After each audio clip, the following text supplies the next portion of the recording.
오늘 하나님께서 주시는 말씀은 히브리서 3장 7절에서 13절까지의 말씀을 살펴보려 합니다. 마음 지키기라는 주제로 주의 말씀 선포하겠습니다. 우리 교도하실게요. 그러므로 성령이 이르신 바와 같이 오늘 너희가 그의 음성을 듣거든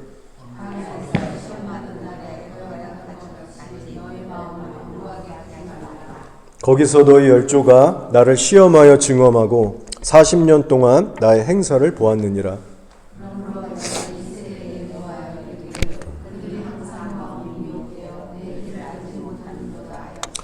내가 노하여 맹세한 바와 같이 그들은 내 안식에 들어오지 못하리라 하였느니라.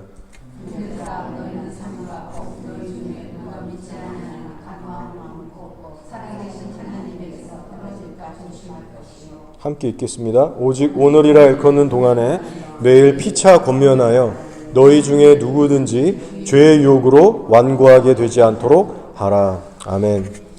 자, 오늘 본문을 보시면 광야에서 하나님을 거역했던 출애굽 1세대가 등장합니다. 가나안 땅에 못 들어갔던 세대예요. 광야에서 비참하게 다수가 멸망당했던 그 1세대입니다. 초대교회 성도들에게 메시지를 주고 있어요. 그들을 본받지 말아라. 그러면 한번 질문을 해보겠습니다. 출애굽 1세대가 광야에서 망하게 된 이유가 그들에게 이 애초부터 믿음이란 게 없었기 때문일까요? 자, 믿음이 없어서 망했을까요? 그렇지 않습니다. 하나님의 살아계심에 대한 분명한 믿음을 갖고 있었고, 자신들을 구원하시겠다는 그 하나님의 어떤 마음, 뜻을 정확히 이해하고 있었어요. 믿고 있었어요. 그 증거가 출애굽기 4장 31절에 이렇게 기록되어 있습니다. 한번 들어보세요.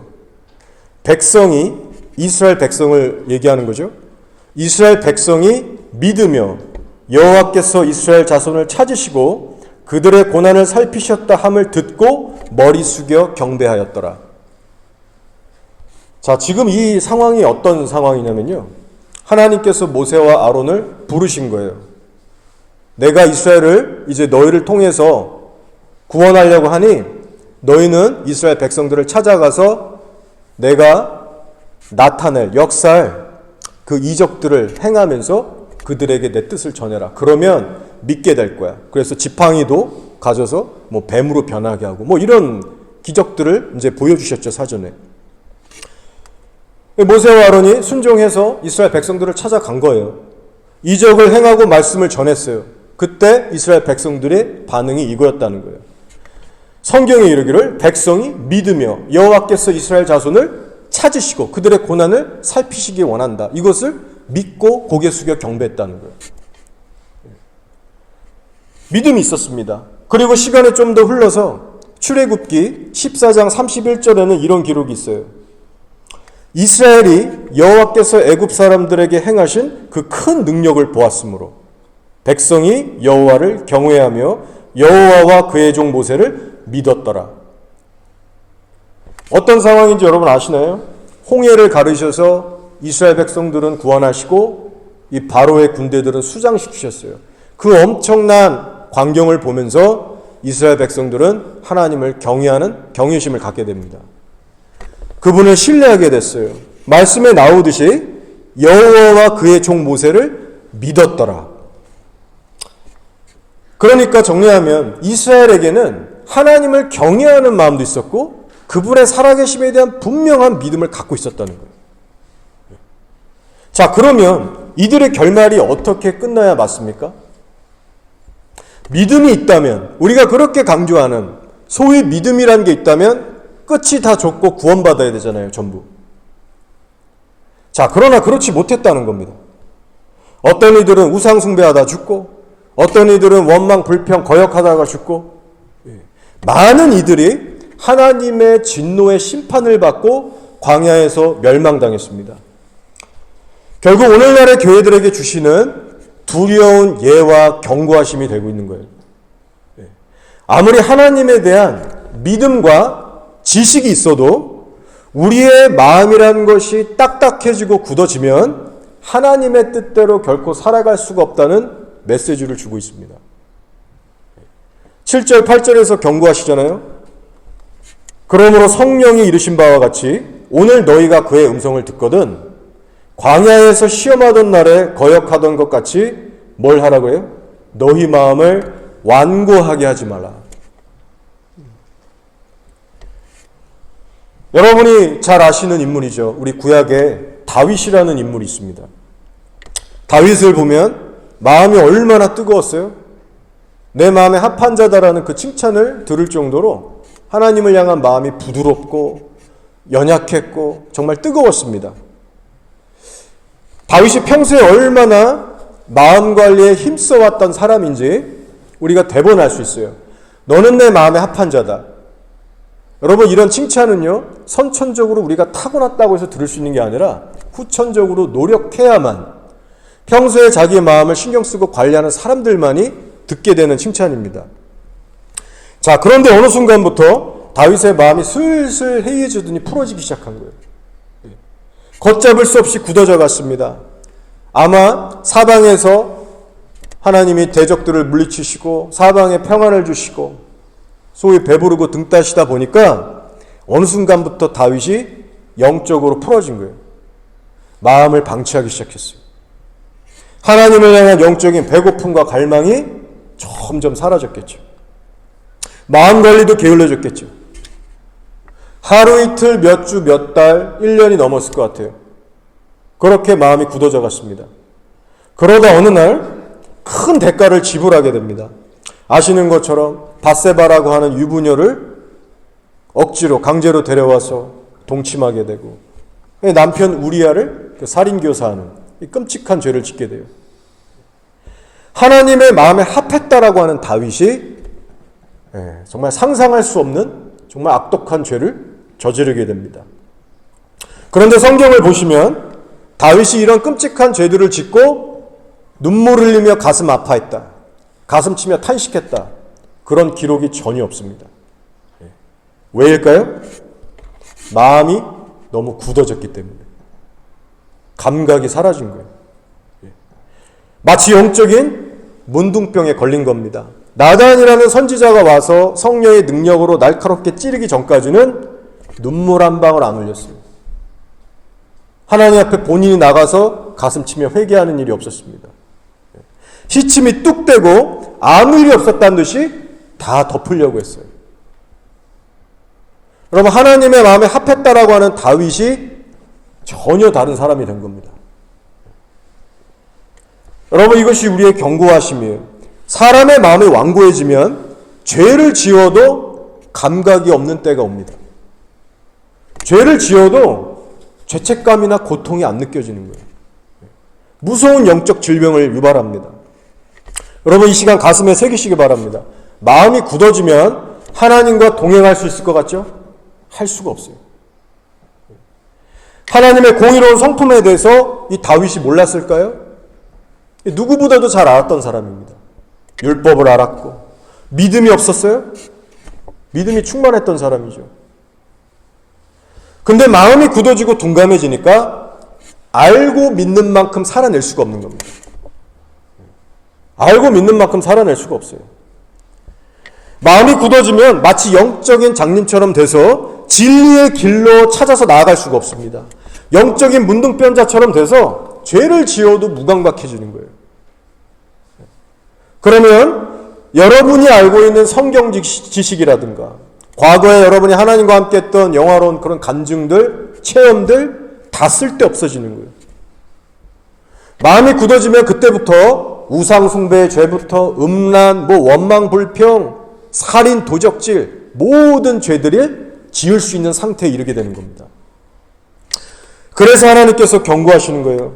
그러므로 성령이 이르신 바와 같이 오늘 너희가 그의 음성을 듣거든 광야에서 시험하던 날에 거역하던 것 같이 너의 마음을 완고하게 하지 말라. 13절에서도 뭐라고 하세요? 오직 오늘이라 일컫는 동안에 매일 피차 권면하여 너희 중에 누구든지 죄의 유혹으로 완고하게 되지 않도록 하라. 자, 그래서 이 말씀에 의하면 날마다 마음을 지키라고 하세요. 날마다. 일주일에 한 번이 아니라 가끔씩이 아니라 날마다 너희들의 마음을 지켜야 한다. 주 7일 365일 연중무휴로 해나가야 한다. 자, 그럼 여기서 우리는 한번 진지하게 고민해 볼 필요가 있습니다. 아니, 사람의 마음이란 게 얼마나 변덕스럽고 못 믿었고 악하기에 매일같이 마음 관리를 하라고 하시나. 여러분 어떻게 생각하세요? 사람의 마음이란 게 그렇게까지 덕스럽지 못하고 정말 변덕스러운 그런 마음의 그런 신체의 기관인가요? 저는 제 마음을 봐도 도저히 신뢰할 수가 없습니다.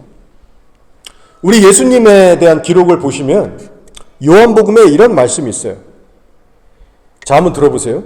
예수는 그의 몸을 그들에게 의탁하지 아니하셨으니 이는 친히 모든 사람을 아심이요 그가 친히 사람의 속에 있는 것을 아셨음이니라. 자, 우리 예수님께서는요, 우리 인간들을 사랑의 대상으로는 품어주셨지만 자신을 의탁하고 신뢰할 수 있는 존재로는 결코 바라보지 않으셨다라는 말씀입니다. 표적과 기사를 보여주면 사람들이 막 다들 감탄하고 아멘하고 믿는다고 고백을 하는 거예요. 이 말씀의 문맥도 그렇습니다. 기적을 일으키면 믿습니다 하고 다 따라오고 좋아하는 거예요. 근데 그 사람들의 속을 아시는 예수님은 자신을 의탁하고자 하지 않으셨다는 거예요. 왜일까요? 왜냐하면 사람의 속이 얼마나 부패했는지, 얼마나 가망이 없는 정말 부패한 존재인지를 너무나도 잘 아셨기 때문입니다. 그래서 예레미야 17장 9절에는 사람의 마음 상태에 대한 기가 막힌 말씀이 있습니다. 잘 들어보세요. 만물보다 거짓되고 심히 부패한 것은 마음이라, 사람의 마음이라 누가 능히 이를 알리오마는이라는 하나님의 말씀입니다. 여러분, 성경은요 사람의 마음에 대해서 결코 칭찬을 하지 않습니다. 결코 좋은 말 해주지 않아요. 충격적인 말씀이죠. 세상의 그 어떤 것보다도 부패하고 더러운 것이 인간의 마음이다. 현실이에요. 충격적이지만 성령의 조명을 받으면 받을수록 우리가 이것을 깊이 깨닫게 됩니다. 그래서 이 진리의 말씀에 의하면 여기 계신 여러분, 저 모두가 괴물과 같은 마음을 소유한 사람들이에요. 정상적인 사람들이 아닙니다, 사실. 목사라고 하는 제 자신만 봐도 완전히 괴물이에요. 제가 늘 말씀드리죠. 제가 아무리 거룩한 척하고 설교해도 제 속은 정말 어쩔 수 없는 부패한 본성을 갖고 있어요. 문득문득 올라오는 악한 생각들에 제 자신이 놀랄 때가 많습니다. 원치 않지만 제 안에서 올라오는 어떤 그 말도 안 되는 잔인한 생각들, 음란한 생각들, 그리고 끊임없는 그 탐심과 욕심들, 왜곡된 생각들, 의심들, 판단하는 마음들, 정신을 못 차리겠고 피스가 없어요. 지옥과 같이 너무나도 어둡고 정말 이기적이고 중심적인, 여러분에게도 그 마음이 다 있으시죠. 행동으로 이어지지 않아서 그렇지, 만약 이대로만 내가 행동에 옮긴다면 이 지구는 아예 지옥 아수라장이 될 겁니다. 아, 내가 지금 짐승만도 못한 생각을 하고 있네? 고개를 절레절레 흔들면서 간절하게 하나님 앞에 기도하고 회개하고 그렇게 싸우게 돼요. 가만 보면 사람이 짐승만도 못하다 이런 얘기를 우리가 하는데 진짜 맞는 말인 것 같습니다. 짐승은 의리라도 있잖아요.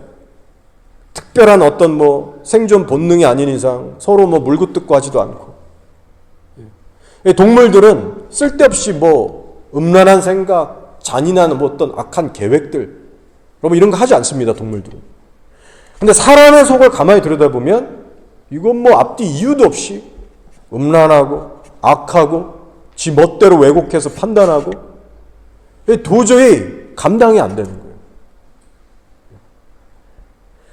그러니 우리가 성도라고 하면서 하루라도 마음 관리를 안 하고 살면 우리의 영적 생활이 얼마나 망가지겠습니까? 하루 이틀 내버려 두고 일주일, 한 달, 1년 내버려 두면 걷잡을 수 없이 하나님과 멀어질 수밖에 없어요. 아더 핑크라고 하는 귀한 목사님이 계십니다. 아더 핑크라고 하는 이분이 여러 귀한 책들을 쓰셨는데 그 저서 중에 내 마음을 지켜라라는 책이 있습니다. 그리고 어떤 귀한 분의 어떤 그 글을 인용하셔서 책에 이제 기록하셨는데 한번 들어보세요. 이런 글입니다. 성도에게 마음을 지키는 일이란 바다에 나간 어부의 배에 구멍이 난 것과도 같다. 쉬지 않고 물을 퍼내지 않으면 배에 물이 차올라 침몰할 것이다. 이해하셨죠? 어떤 말인지? 그러니까 사람의 부패한 마음이 마치 뭐와 같냐면 밑바닥에 구멍이 나서 물이 점점 차오르고 있는 침몰하는 배와 같다는 표현이에요. 얼마나 적절한 표현인지 제가 이것을 읽으면서 속으로 대신 감탄했습니다. 정말 맞는 표현이다. 사람의 부패한 마음은 쉬지 않고 물을 퍼내지 않으면 가라앉는 건 시간 문제인 이 배처럼 마치 우리가 그 정도로 타락했다는 거예요. 한순간도 방심할 수 없는. 그래서 쉬지 말고 항상 마음을 관리하고 지키고 살라는 메시지이죠. 여러분의 요즘 마음 상태는 어떠신지 이 시간 한번 점검해 보시기 바랍니다. 여러분이 말씀을 듣거나 읽으실 때 요즘 어떤 마음으로 여러분의 마음이 어떤 마음으로 반응하고 계십니까? 혹시 여러분 말씀을 묵상하실 때 이거 내가 다 알고 있는 말씀이지 머리로만 눈으로만 스캔하면서 순식간에 포인트만 정리하고 휙 빨리 지나가진 않습니까? 마음으로 하지 않는 이 머리로 하는 큐티 묵상. 말씀드리고 싶은 건 그건 결코 건강한 묵상법이 아니라는 것이죠. 자, 출애굽기를 보시면요. 모세가 시내산에 올라가서 하나님께 십계명을 받는 장면이 기록되어 있는데 하나님의 말씀이 들려질 때 그 백성들의 이제 산 밑에 백성들이 있었는데 백성들의 마음이 얼마나 그 말씀 앞에 떨고 녹고 무서워했는지를 성경이 기록하고 있습니다. 자, 이렇게 기록하고 있어요. 모세에게 이르되 당신이 우리에게 말씀하소서 우리가 들으리이다. 하나님이 우리에게 말씀하시지 말게 하소서 우리가 죽을까 하나이다. 자, 하나님의 말씀이 시내산에 막 그 중심으로 해서 임하는데 막 우레가 막 울리고 번개가 치고 짙은 구름이 함께 있으면서 나팔 소리 가운데 막 말씀이 들리는 거예요. 이해할 만하죠. 얼마나 두려웠겠습니까? 그 광경을 보는데 정말 이게 뭐 영화도 아니고 정말 우렁찬 하나님의 말씀이 막 울리는데 가슴들이 다 떨리고 녹는 거예요.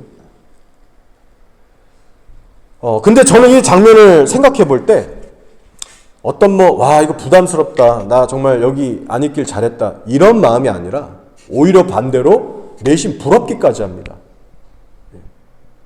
내가 저 자리에 있어야 되는데. 한 달에 한 번, 아니 1년에 한두 번이라도 내가 저렇게 강력한 하나님의 말씀을 듣고 마음이 다 녹고 떨리고 경외심을 가질 수 있다면 이게 얼마나 큰 유익일까. 못 들어서 아쉽지. 그것을 피하고 싶은 어떤 그런 마음은 아니더라고요. 마음이 좀 두렵고 떨림이 어떻습니까? 그만큼 죽어있고 둔한 내 마음이 화들짝 놀라고 깨어날 텐데. 그래서 저는 개인적으로 듣고 싶어요.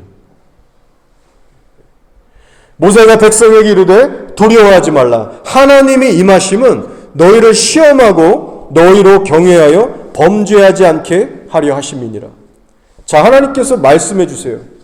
시내산에서 사실은 되게 젠틀하게 정말 조용한 나지막한 목소리로 십계명을 주실 수도 있었어요. 근데 여기서 하나님이 이유를 말씀하십니다. 왜 이렇게 내가 요란하고 강력하게 무섭게 나타났는지를. 뭐예요? 백성들이 그 말씀을 들을 때 가슴이 떨고 두려워해서 경외심이란 게 생겨서 범죄치 않게 하려 합니다. 여러분의 말씀을 듣고 읽을 때 이런 비슷한 일이 일어나고 있습니까? 우리가 날마다 말씀을 보는데 마음에 떨림은 전혀 없고 경외심도 안 생기고 딱딱한 마음이 그대로 있다면 우리는 간절히 기도할 필요가 있습니다. 지금 뭔가 잘못돼 가고 있는 거예요. 성령님의 도우심이 절실히 필요한 상태인 걸 여러분이 인식하셔야 합니다. 우리가 성경을 단순히 공부하기 위해서 지식을 흡수하기 위해서 보는 것이 아니에요. 목적은 하나님을 경외하고 그분의 영으로 취해서 삶이 거룩해지는 데 있습니다. 범죄하는 것을 두려워하는 그 경건한 마음이 회복되는 데 있어요.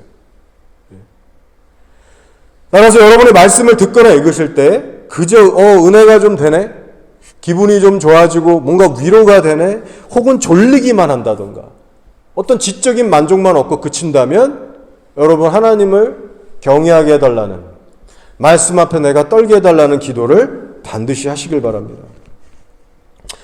여러분 아담과 하와를 생각해 보세요. 하나님이 처음 지으신 첫 인류입니다. 선악과라는 것을 에덴 동산 가운데 두시고 그들을 풀어놓으셨어요.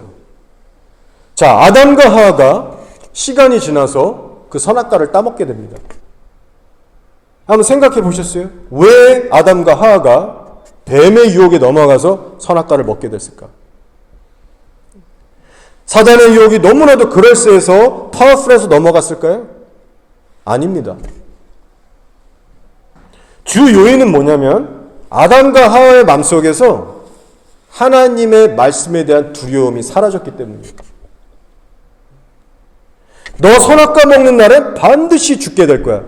하나님의 이 경고하심을 처음 아담이 들었을 때 가슴이 펄럭펄럭 뛰고 두려움에 사로잡히고 그 어떤 깨어있는 경건한 경외심이 있었다는 거예요. 사탄도 눈치를 챘겠죠. 아, 지금은 얘는 너무 견고해. 내가 말해도 얘는 쓰러지지 않을 거야. 사탄도 눈치채고 오랜 세월을 기다린 거예요. 문제는 시간이 흐르면서 마음의 문제가 온 거예요. 결국 시간이 흐르면서 말씀에 대한 경계심과 두려움이 사라졌을 때, 충분히 사라졌을 때, 그때 하와로부터 치기 시작한 거예요. 문제는 마음이라는 거예요. 여러분, 우리가 사는 이 시대는 어떤 시대입니까? 지금 유튜브를 통해서 또 수많은 책들을 통해서 정말 넘쳐나는 말씀들을 듣고 있는 시대입니다. 우리 이전 세대, 몇십 년 전, 과거에 유명했던 해외 선교사님들, 목사님들의 그 어려운 외국말도 다 번역해서 우리 지금 유튜브로 다 듣고 읽잖아요. 서브타이틀 다 한국말로 깔아줘서 우리 클릭만 하면 교회사에서 유명했던 고전부터 100년 이르기까지 다 들을 수 있어요. 하루 종일 들어도 모자랍니다, 시간이. 저 같은 목사도 이렇게 좀 연구하고 싶은 귀한 목사님들의 설교가 있어요. 근데 제가 보니까 제 평생에 남은 시간의 연구에도 시간이 벅찰 정도로 그 양들이 방대합니다. 너무 많아요, 자료들이. 자, 그런데 현실을 한번 가만히 보세요.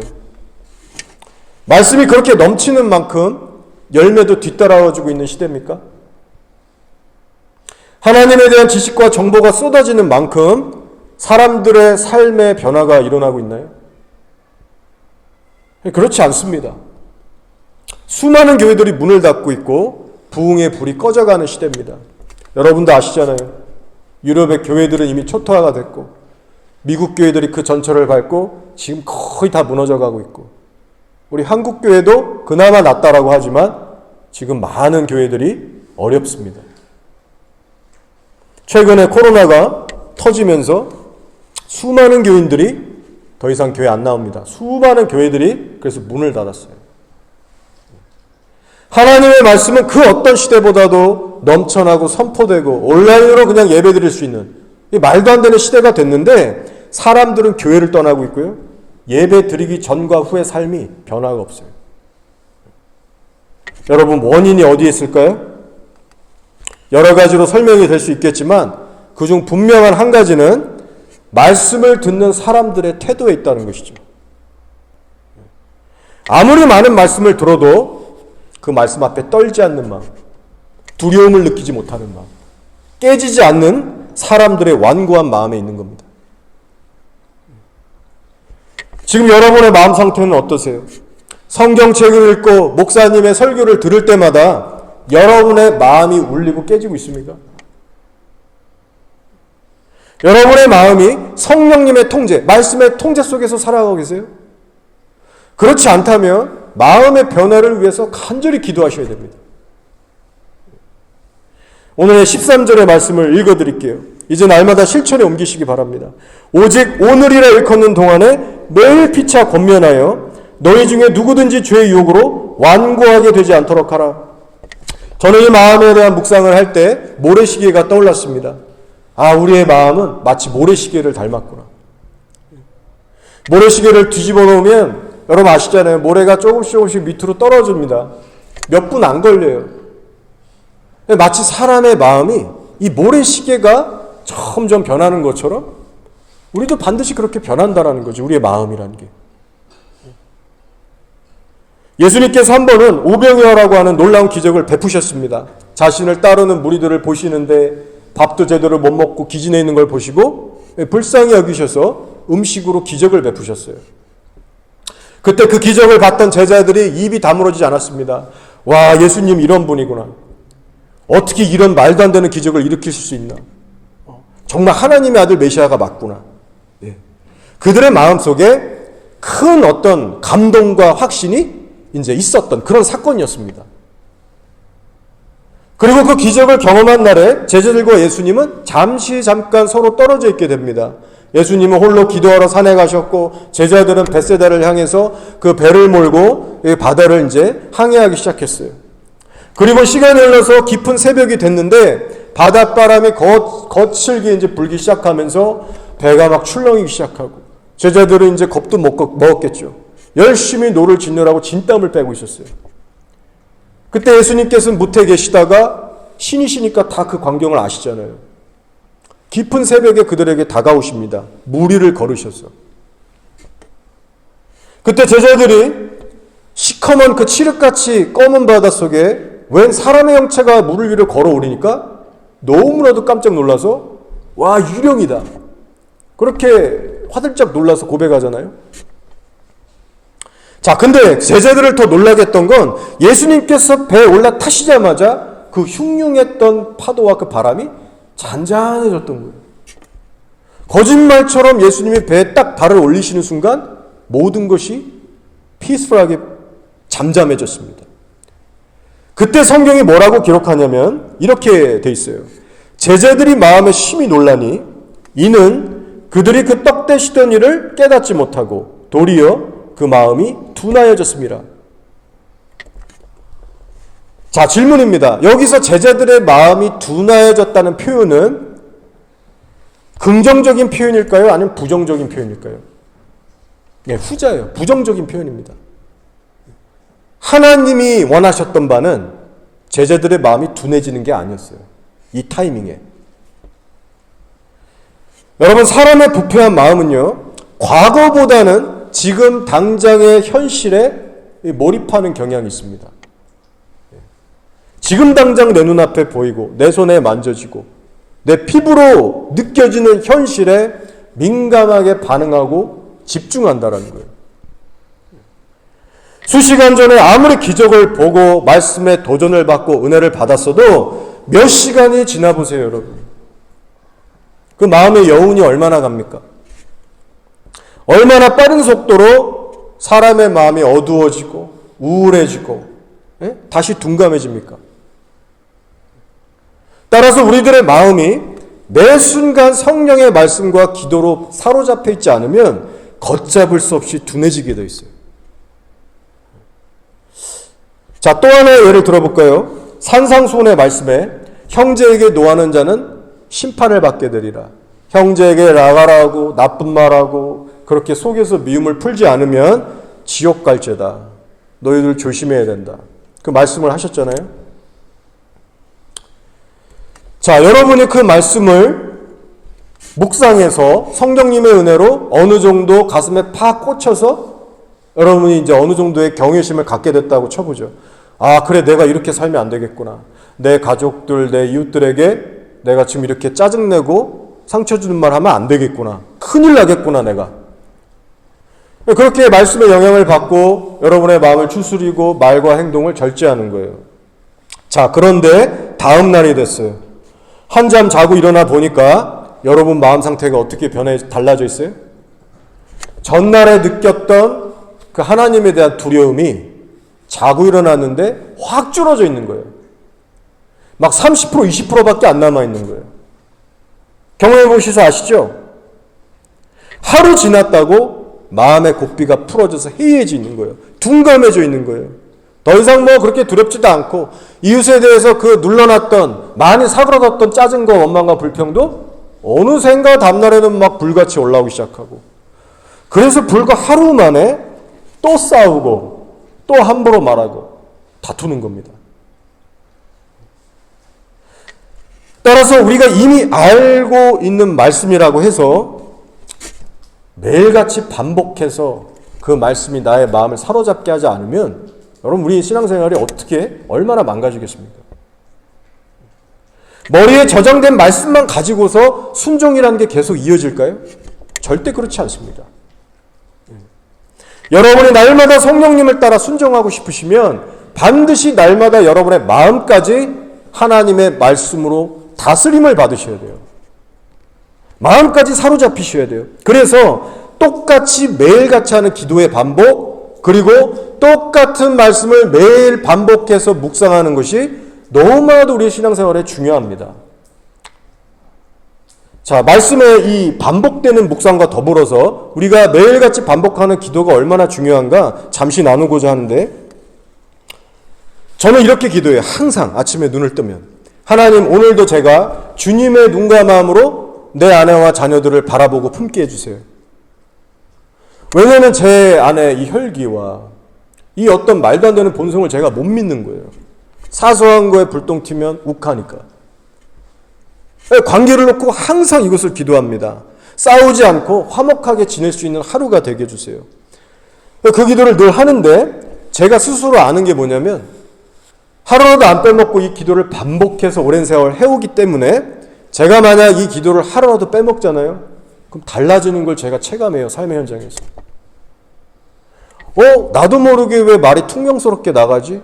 내가 왜 지금 더 예민하게 이렇게 반응하지? 그렇게까지 할 반응이 아닌데? 그때 성령님 안에서 깨닫게 되는 거예요. 아, 오늘 내가 이 기도를 안 했구나. 한두 번 느낀 게 아니에요, 여러분. 혹시라도 여러분 가운데 이런 분이 계실지도 모릅니다. 아니, 똑같은 기도를 반복해서 굳이 그렇게 해야 되나? 주문같이 그렇게 하면 너무 건조하지 않나? 하나님 정말 그런 반복해서 하는 기도를 듣고 역사하실까? 여러분, 제가 대답해 드리면 하나님께서 들으십니다. 너무 좋아하세요. 포인트는 뭐냐면, 아무리 반복해서 하는 기도일지언정 하나님의 뜻에 합하기만 하면 하나님 너무 기뻐하세요. 계속하라고 하세요. 주의 뜻을 따라서 늘 반복해서 하는 우리 일상의 기도들, 그리고 우리 매주 금요일마다 모여서 하는 금요 기도회, 이스라엘 열방 품고 하는 반복해서 하는 기도, 하나님이 얼마나 기뻐하시고 역사하시는지 몰라요. 헛된 거 절대 아닙니다. 여러분의 마음이 뭔가 식상한 것 같고 건조해져도 상관없이 하나님 들으세요. 주의 뜻에 맞다면. 자, 이제 말씀을 정리하며 마치겠습니다.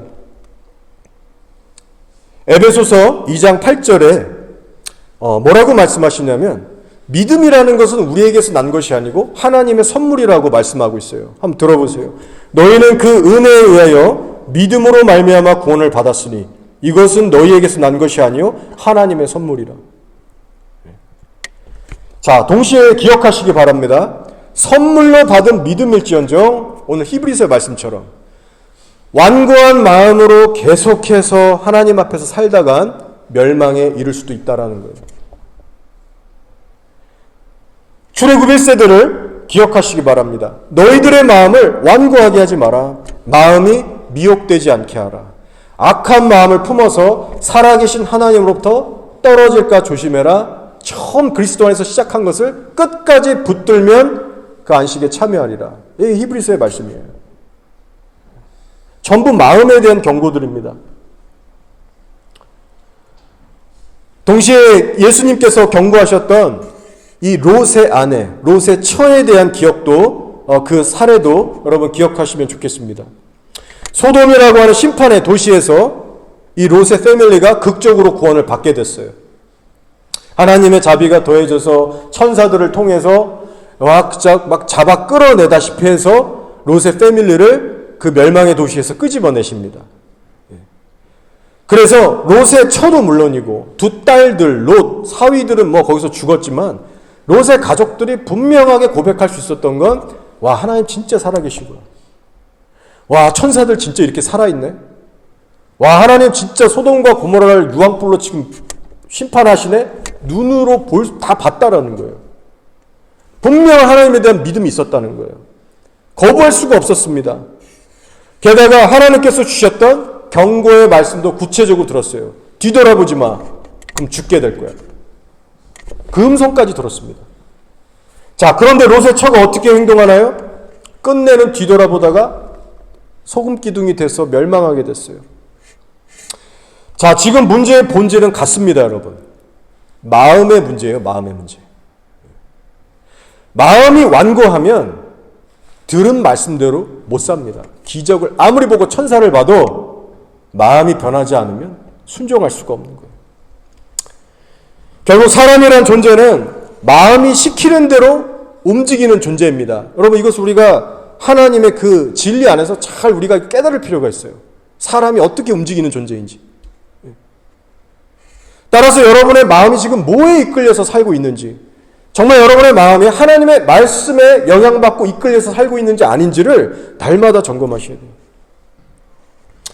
자, 하나님의 사람 모세가 정말 하나님 앞에 불려서 이 땅을 떠나기 전에, 죽기 전에 마치 유언과 같은 마지막 그 고별 설교, 메시지를 이스라엘에게 선포합니다. 가나안 입성을 앞둔 출애굽 2세대에게, 그 신명기를 보시면 2세대에게 이런저런 귀한 메시지를 주는데, 그 말씀 중에 한 파트를 보면 가히 충격적인 예언의 말씀을 선포합니다. 자, 신명기 31장 29절인데 한번 들어보세요. 모세가 출애굽 2세대 이스라엘 백성들에게 선포하는 거예요. 내가 알거니와 내가 죽은 후에 너희가 스스로 부패하여 내가 너희에게 명령한 길을 떠나 여호와의 목전에 악을 행하여 너희의 손으로 하는 일로 하나님을 경노하게 함으로 너희가 후일에 재앙을 당하리라 하니라. 자, 지금 축복이나 격려의 말이 아닙니다. 이왕이면 축복의 블레싱의 메시지를 선포하고 싶었겠죠. 근데 성령이 이렇게 주시는데 어떻게 합니까? 박보영 목사님, 제가 지난주에 설교했듯이, 간증 나눴듯이 손을 얹고 장로들마다 기도하는데 너 나한테 곧 오게 될 거야. 두렵지 않니?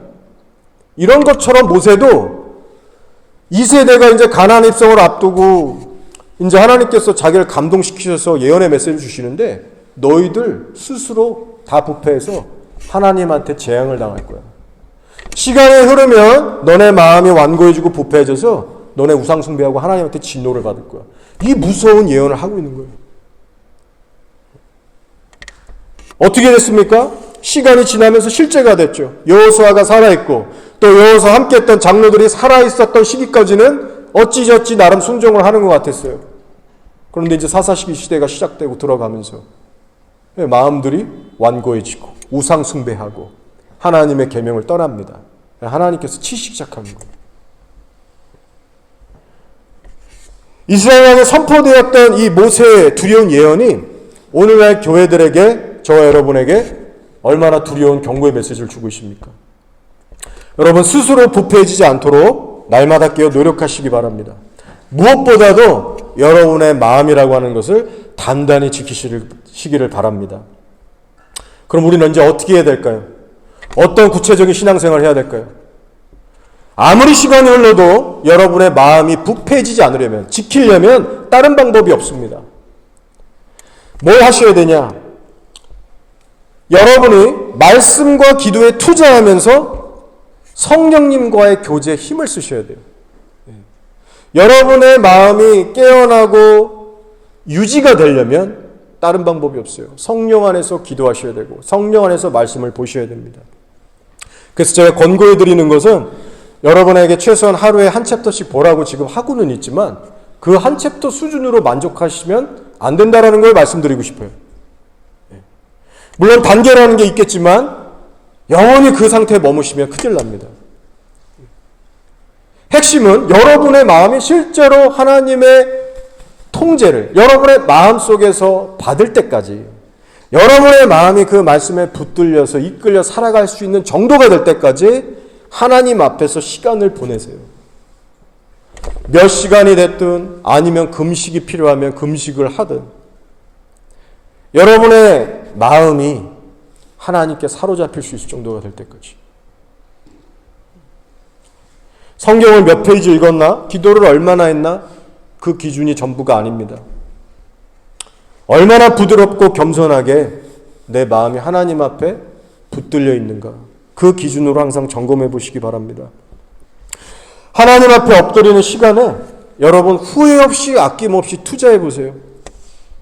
골방의 시간을 여러분의 삶의 우선순위로 들이세요.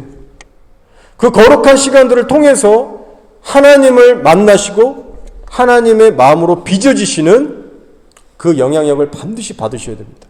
여러분 이것을 여러분의 평생토록 하지 않으시면 영원토록 후회할 날이 올 수 있어요. 신앙생활은 종교생활이 아닙니다, 여러분.